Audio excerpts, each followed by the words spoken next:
देखो यार, जिंदगी का कोई भरोसा नहीं, पता नहीं कब फोटो पे हार चढ़ जाए और फैमिली का फ्यूचर, बच्चों की पढ़ाई खतरे में पड़ जाए। तो आज ही पॉलिसी बाजार से 1 करोड़ का टर्म लाइफ इंश्योरेंस कराओ, सिर्फ 525 रुपए महीने से शुरू। ನೀವು ಡಿಸ್ಕೌಂಟ್ ರೇಟ್ ನಲ್ಲಿ ಟರ್ಮ್ ಇನ್ಶೂರೆನ್ಸ್ ಮಾಡಿಸೋಕೆ ಡಿಸ್ಕ್ರಿಪ್ಷನ್ ಹಾಗೂ ಪಿನ್ ಮಾಡಿರುವ ಕಮೆಂಟ್ ನಲ್ಲಿ ಕೊಟ್ಟಿರೋ ಲಿಂಕ್ ಅನ್ನ ಓಪನ್ ಮಾಡಿ.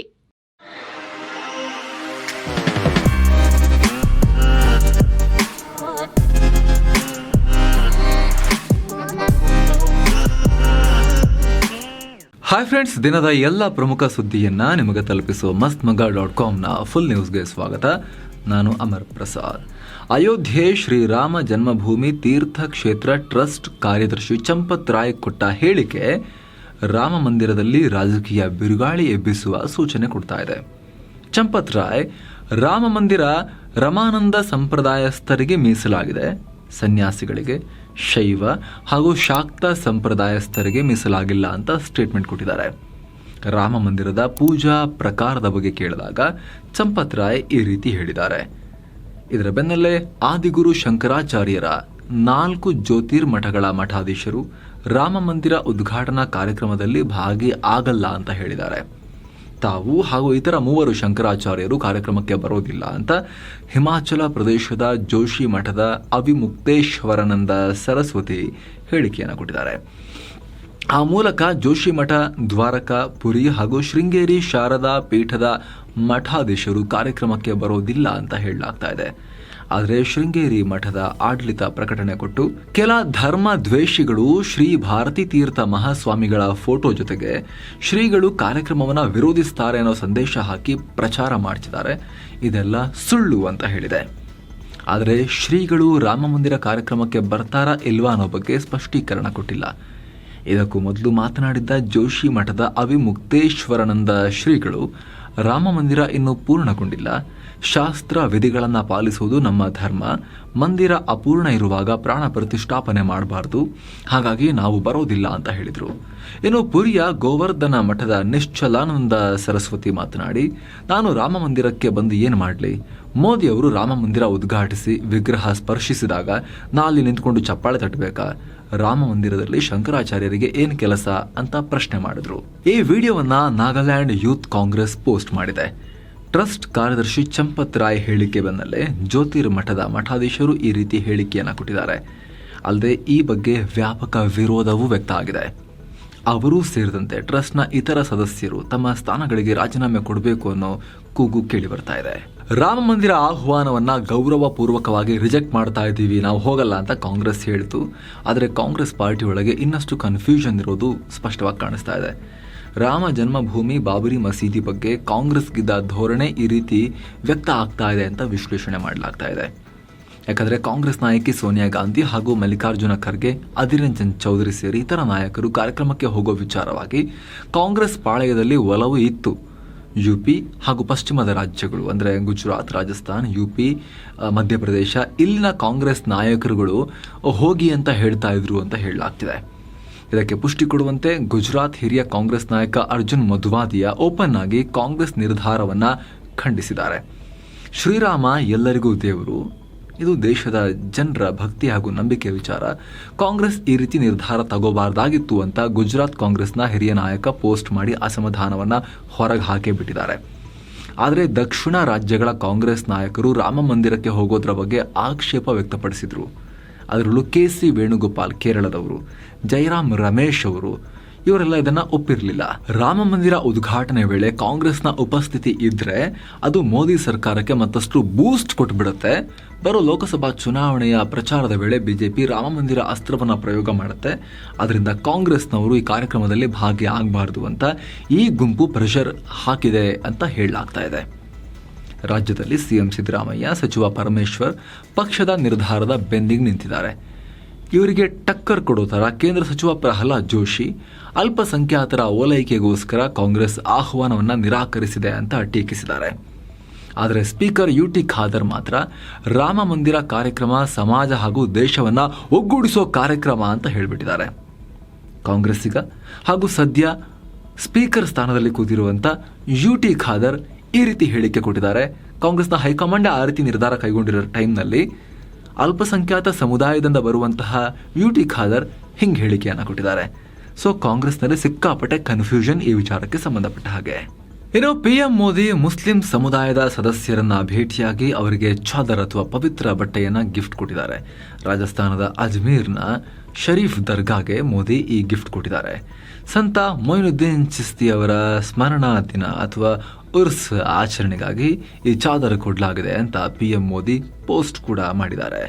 ಭಾರತ ಮಾಲ್ಡೀವ್ಸ್ ವಿವಾದದ ಬೆನ್ನಲ್ಲೇ ಇದೀಗ ಭಾರತೀಯ ಸಿನಿಮಾ ರಂಗ ಕೂಡ ಮಾಲ್ಡೀವ್ಸ್ ವಿರುದ್ಧ ಕರೆ ಕೊಟ್ಟಿದೆ. ಭಾರತದ ಚಿತ್ರರಂಗದ ಹಳೆಯ ಹಾಗೂ ಬಹುದೊಡ್ಡ ಸಂಸ್ಥೆ federation of western India cine employees Maldives ಸಚಿವರ ಅವಹೇಳನಕಾರಿ ಮಾತನ್ನ ಖಂಡಿಸಿದೆ. ಹಾಗೆ ಸಿನಿಮಾ ನಿರ್ಮಾಣ ಸಂಸ್ಥೆಗಳಿಗೆ ಮಾಲ್ಡೀವ್ಸ್ನಲ್ಲಿ ಯಾವುದೇ ಸಿನಿಮಾದ ಶೂಟಿಂಗ್ ಮಾಡದಂತೆ ರಿಕ್ವೆಸ್ಟ್ ಮಾಡಿಕೊಂಡಿದೆ. ಆದರೆ ಈಗಾಗಲೇ ಶೂಟಿಂಗ್ ಮಾಡೋಕೆ ಬುಕ್ಕಿಂಗ್ ಮಾಡ್ಕೊಂಡಿದ್ರೆ ಅದನ್ನು ರದ್ದು ಮಾಡಬೇಕು ಅಂತ ಕೂಡ ರಿಕ್ವೆಸ್ಟ್ ಮಾಡ್ಕೊಂಡಿದ್ದಾರೆ. ಕೇವಲ ಭಾರತಕ್ಕೆ ಮಾತ್ರ ಅಲ್ಲದೆ ವಿಶ್ವಾದ್ಯಂತ ಎಲ್ಲ ನಿರ್ಮಾಪಕರಿಗೆ ಮಾಲ್ಡೀವ್ಸ್ನಲ್ಲಿ ಶೂಟಿಂಗ್ ಮಾಡಬೇಡಿ ಅಂತ ಮನವಿ ಮಾಡ್ಕೊಂಡಿದ್ದಾರೆ. ಈ ಮೂಲಕ ನಾವೆಲ್ಲರೂ PM ಮೋದಿ ಮತ್ತು ನಮ್ಮ ರಾಷ್ಟ್ರಕ್ಕೆ ಸ್ಟ್ರಾಂಗ್ ಸಪೋರ್ಟ್ ಮಾಡೋಕೆ ನಿರ್ಧಾರವನ್ನು ಮಾಡಿದ್ದೀವಿ ಅಂತ ತಾವು ಬರೆದ ಲೆಟರ್ನಲ್ಲೂ ಕೂಡ ತಿಳಿಸಿದ್ದಾರೆ. 4 ವರ್ಷದ ಮಗನನ್ನ ಕೊಂದ ಆರೋಪದಡಿ ಬಂಧನದಲ್ಲಿರೋ CEO ಸುಚನಾ ಸೇಠ್ ಕೇಸ್ನಲ್ಲಿ ಒಂದೇ ಮಾಹಿತಿ ಹೊರಗೆ ಬರ್ತಾ ಇದೆ.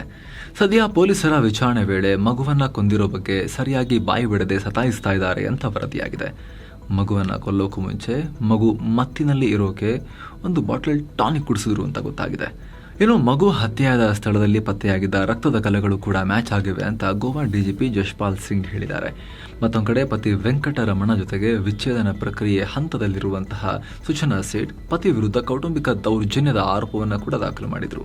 ಅಲ್ಲದೆ ಪತಿ ತನಗೆ ಪ್ರತಿ ತಿಂಗಳು 2.5 ಲಕ್ಷ ರೂಪಾಯಿ ಜೀವನಾಂಶ ಕೊಡಬೇಕು ಅಂತ ಕೂಡ ಬೇಡಿಕೆ ಇಟ್ಟಿದ್ರು ಅಂತ ಗೊತ್ತಾಗಿದೆ. ಕಾಂಗ್ರೆಸ್ ಸರ್ಕಾರ ಶುಕ್ರವಾರ ತನ್ನ ಅಂತಿಮ ಗ್ಯಾರಂಟಿ ಯುವ ನಿಧಿಗೆ ಅಧಿಕೃತ ಚಾಲನೆ ಕೊಡುತ್ತೆ.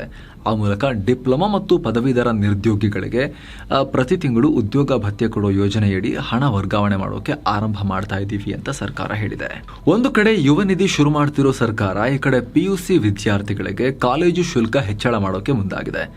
PUCಯ ಫೀಸ್, ಮಾರ್ಕ್ಸ್ ಕಾರ್ಡ್ ಫೀಸ್ ಹಾಗೂ ಹೊಸ ಕಾಲೇಜು ಶುಲ್ಕ ಸೇರಿದಂತೆ 40ಕ್ಕೂ ಅಧಿಕ ಬೇರೆ ಬೇರೆ ಶುಲ್ಕಗಳನ್ನು ಜಾಸ್ತಿ ಮಾಡೋಕೆ ಸರ್ಕಾರ ರೆಡಿ ಆಗ್ತಾ ಇದೆ. PU ಬೋರ್ಡ್ ರಾಜ್ಯ ಸರ್ಕಾರಕ್ಕೆ ಶುಲ್ಕ ಹೆಚ್ಚಿಸುವಂತೆ ಪ್ರಸ್ತಾವನೆ ಸಲ್ಲಿಸಿದ ಬೆನ್ನಲ್ಲೇ ಈ ಬೆಳವಣಿಗೆಯಾಗಿದೆ. ಆಮ್ಚಿ ಬೆಳಗಾವ್ ಅಂದ್ರೆ ಬೆಳಗಾವಿ ನಮ್ದು ಅಂತ ನಾಡದ್ರೋಹಿಗಳಿಗೆ ಕುಮ್ಮಕ್ಕು ಕೊಡ್ತಾ ಇದ್ದ ಮಹಾರಾಷ್ಟ್ರ ಸರ್ಕಾರ ಇದೀಗ ತನ್ನ ಯೋಜನೆಯೊಂದನ್ನ ಬೆಳಗಾವಿಯಲ್ಲಿ ಅನುಷ್ಠಾನ ಮಾಡಿದೀವಿ ಅಂತ ಹೇಳ್ಕೊಂಡ್ಬಿಟ್ಟಿದೆ. ಮಹಾತ್ಮ ಜ್ಯೋತಿರಾವ್ ಫುಲೆ ಜನ ಆರೋಗ್ಯ ವಿಮೆ ಯೋಜನೆಯನ್ನ ಆರಂಭಿಸಿ ಸಹಾಯವಾಣಿಯನ್ನ ಕೂಡ ಸ್ಥಾಪಿಸಿದೆ. ಇದಕ್ಕೆ ವಿರೋಧ ವ್ಯಕ್ತಪಡಿಸಿ ಕನ್ನಡ ಪರ ಸಂಘಟನೆಗಳ ಕ್ರಿಯಾ ಸಮಿತಿ DC ನಿತೇಶ್ ಪಾಟೀಲ್ರಿಗೆ ಮನವಿಯನ್ನು ಸಲ್ಲಿಸಿದೆ. ಈ ಬಗ್ಗೆ ಪರಿಶೀಲಿಸಿ ಸೂಕ್ತ ಕ್ರಮ ಕೈಗೊಳ್ಳುತ್ತೀವಿ ಅಂತ DC ಭರವಸೆಯನ್ನು ಕೊಟ್ಟಿದ್ದಾರೆ. ಇಷ್ಟೆಲ್ಲ ನಡೀತಾ ಇದ್ರೂ ಅಲ್ಲಿನ ರಾಜಕಾರಣಿಗಳು ಮೌನಕ್ಕೆ ಶರಣಾಗಿರೋದು ವಿಪರ್ಯಾಸ. ಕೇಂದ್ರ ಸರ್ಕಾರದ ಸ್ವಚ್ಛ ಸರ್ವೇಕ್ಷಣ್ ಅವಾರ್ಡ್ಸ್ 2023 ರಿಸಲ್ಟ್ ಹೊರಬಿದ್ದಿದೆ. ಬೆಸ್ಟ್ ಪರ್ಫಾರ್ಮಿಂಗ್ ಸ್ಟೇಟ್ಸ್ ಕೆಟಗರಿಯಲ್ಲಿ ಮಹಾರಾಷ್ಟ್ರಕ್ಕೆ ಮೊದಲ ಸ್ಥಾನ ಸಿಕ್ಕಿದೆ. ಇನ್ನು ಮಧ್ಯಪ್ರದೇಶಕ್ಕೆ 2ನೇ ಸ್ಥಾನ ಸಿಕ್ಕಿದ್ರೆ ಛತ್ತೀಸ್ಗಢಕ್ಕೆ 3ನೇ ಸ್ಥಾನ ಸಿಕ್ಕಿದೆ. ಇನ್ನು ಕ್ಲೀನೆಸ್ಟ್ ಸಿಟಿ ಅಂದ್ರೆ ಅತ್ಯಂತ ಸ್ವಚ್ಛ ನಗರಗಳ ಕೆಟಗರಿಯಲ್ಲಿ ಮತ್ತೊಮ್ಮೆ ಮಧ್ಯಪ್ರದೇಶದ ಇಂದೋರ್ ನಗರ ಮೊದಲ ಸ್ಥಾನವನ್ನು ಪಡ್ಕೊಂಡಿದೆ. ಗುಜರಾತ್ನ ಸೂರತ್ 2ನೇ ಸ್ಥಾನ ಮತ್ತು ಮಹಾರಾಷ್ಟ್ರದ ನವಿ ಮುಂಬೈ 3ನೇ ಸ್ಥಾನವನ್ನು ಪಡ್ಕೊಂಡಿವೆ. ಕೇಂದ್ರ ಸರ್ಕಾರ ನಡೆಸಿದ್ದ ವಾರ್ಷಿಕ ಸ್ವಚ್ಛತಾ ಸರ್ವೆ ಆಧಾರದ ಮೇಲೆ ಈ ರಿಸಲ್ಟ್ ಅನ್ನ ಪ್ರಕಟಿಸಲಾಗಿದೆ. ಅಫ್ಘಾನಿಸ್ತಾನದಲ್ಲಿ ಉಂಟಾದ ಭೂಕಂಪದಿಂದ ದಿಲ್ಲಿ ಹಾಗೂ ಸುತ್ತಮುತ್ತಲ ಪ್ರದೇಶಗಳು ಕಂಪಿಸಿವೆ. 6.1 ತೀವ್ರತೆಯ ಭೂಕಂಪನದ ಕೇಂದ್ರ ಬಿಂದು ಅಫ್ಘಾನಿಸ್ತಾನದಲ್ಲಿ ರೆಕಾರ್ಡ್ ಆಗಿದ್ದು ಮಧ್ಯಾಹ್ನ 2:50ಕ್ಕೆ ಭೂಮಿ ಶೇಕ್ ಆಗಿದೆ. ಭೂಕಂಪ ಶಾಸ್ತ್ರಜ್ಞರು ಮಾಹಿತಿಯನ್ನು ಕೊಟ್ಟಿದ್ದಾರೆ. ಜಮ್ಮು ಮತ್ತು ಕಾಶ್ಮೀರ ಹಾಗೂ ಪಾಕ್ನ ಲಾಹೋರ್ ತನಕವೂ ಕೂಡ ಅಂದರೆ ಈ ಎಲ್ಲ ಭಾಗಗಳಲ್ಲೂ ಕೂಡ ಅದರ ಎಫೆಕ್ಟ್ ಆಗಿದೆ. ಅಲ್ಲಿವರೆಗೂ ಕೂಡ ಕಂಪನದ ಅಲೆಗಳು ತಲುಪಿವೆ. ಸದ್ಯ ಈ ಪ್ರದೇಶದಲ್ಲಿ ಯಾವುದೇ ರೀತಿ ಪ್ರಾಣಹಾನಿ ಅಥವಾ ನಷ್ಟ ಆಗಿರೋ ಬಗ್ಗೆ ರಿಪೋರ್ಟ್ಸ್ ಇನ್ನೂ ಎಮರ್ಜ್ ಆಗಿಲ್ಲ. ದೇಶದ ಅತಿ ಉದ್ದದ ಸಿ ಬ್ರಿಡ್ಜ್ ಮುಂಬೈ ಟ್ರಾನ್ಸ್ ಹಾರ್ಬರ್ ಲಿಂಕ್ MTHL ಅಥವಾ ಅಟಲ್ ಸೇತುವನ್ನ ಜನವರಿ 12ನೇ ತಾರೀಕು PM ಮೋದಿ ಉದ್ಘಾಟಿಸಲಿದ್ದಾರೆ. ಇದು ಬರೋಬ್ಬರಿ 21.8 ಕಿಲೋಮೀಟರ್ ಉದ್ದ ಇದ್ದು ಸೌತ್ ಮುಂಬೈನ ಸೇವ್ರಿಯಿಂದ ನವಿ ಮುಂಬೈನ ನವಾಶವಾ ನಗರಗಳನ್ನು ಕನೆಕ್ಟ್ ಮಾಡುತ್ತೆ. ಈ ಸೇತುವೆಯಿಂದ ಇವೆರಡು ನಗರಗಳ ಮಧ್ಯೆ ಪ್ರಯಾಣದ ಟೈಮ್ 2 ಗಂಟೆಯಿಂದ ಜಸ್ಟ್ 15-20 ನಿಮಿಷಕ್ಕೆ ಇಳಿಯುತ್ತೆ. ಇದು 6 ಲೇನ್ಗಳ ಸಿ ಲಿಂಕ್ ಆಗಿದ್ದು ಈ ಬ್ರಿಡ್ಜ್ನ 16.5 ಕಿಲೋಮೀಟರ್ನಷ್ಟು ಭಾಗ ಸಮುದ್ರದ ಮೇಲೆ ಹೋಗುತ್ತೆ. ಉಳಿದ 5.5 ಕಿಲೋಮೀಟರ್ನಷ್ಟು ಭಾಗ ಭೂಮಿ ಮೇಲಿದೆ. ಇನ್ನು ಸಿ ಬ್ರಿಡ್ಜ್ ಮೇಲೆ ಮೋಟಾರ್ ಬೈಕ್, ಆಟೋ ಮತ್ತು ಟ್ರ್ಯಾಕ್ಟರ್ಗಳ ಓಡಾಟಕ್ಕೆ ಅವಕಾಶ ಇಲ್ಲ.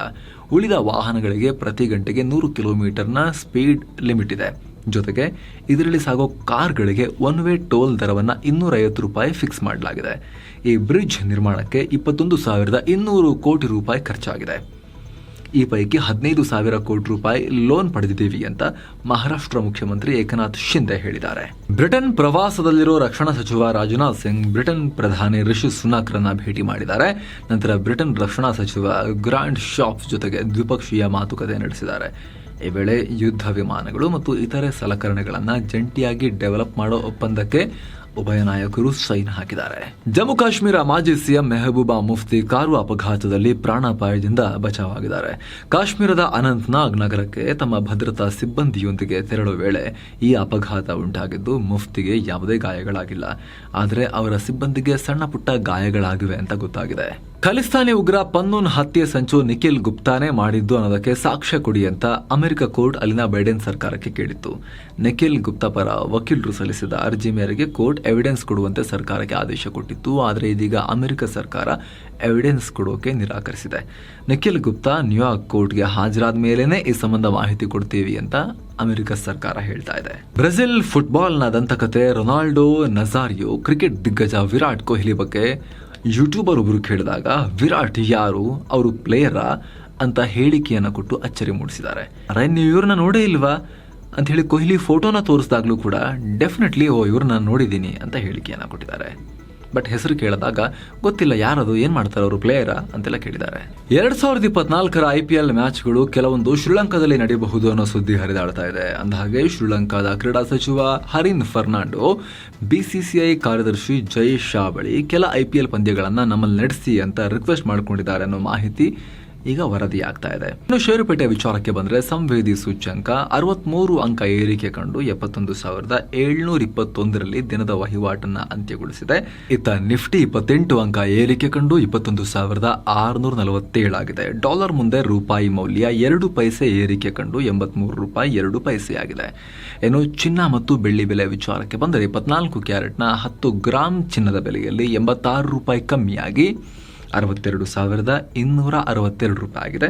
22 ಕ್ಯಾರೆಟ್ನ 10 ಗ್ರಾಂ ಚಿನ್ನದ ಬೆಲೆಯಲ್ಲಿ ₹80 ಕಮ್ಮಿಯಾಗಿ ₹57,030 ಆಗಿದೆ. 1 ಕೆಜಿ ಬೆಳ್ಳಿ ಬೆಲೆ ₹85 ಜಾಸ್ತಿಯಾಗಿ ₹71,532 ಆಗಿದೆ.